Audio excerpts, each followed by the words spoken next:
To live under Sharia law is not exactly quite as rosy as Linda Sarsour would have us believe, but her entire construct of hijab-wearing feminism would collapse were she to tell the truth about Sharia.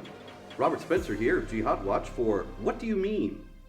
Today's meme comes from the illustrious and notorious Linda Sarsour, who tweeted, "You know when you're living under Sharia law if suddenly all your loans and credit cards become interest-free. Sound nice, doesn't it?" Well, I suppose that's one aspect of Sharia, yes, but you also know when you're living under Sharia law when suddenly, simply because you are a Jew or Christian, you have to pay a tax that the Muslims are exempt from paying. You'll know you're living under Sharia law when suddenly, if you're even accused of adultery or sexual impropriety, you could be liable to be stoned to death. You'll know that you're living under Sharia law when suddenly women cannot go out of the house without permission from a male guardian, and when they have to cover everything but their hands and feet when they do. You'll know when you're living under Sharia law when a man can beat his wife and those who hear about it will not say, "You should go to the police and have him arrested," but rather, "You must have deserved it in some way, and you better go back home and try to please your husband more energetically."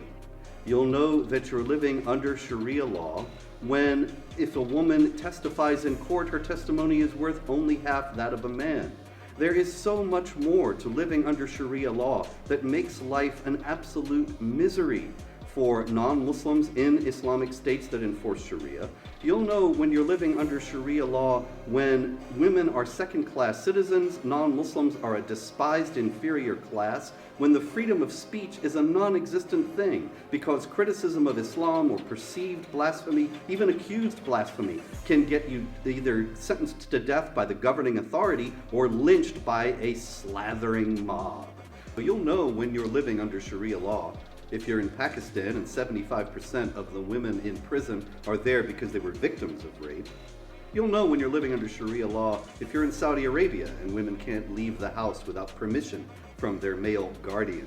And you'll know you're living under Sharia law in Iran, where there are women on death row now awaiting stoning for accused adultery.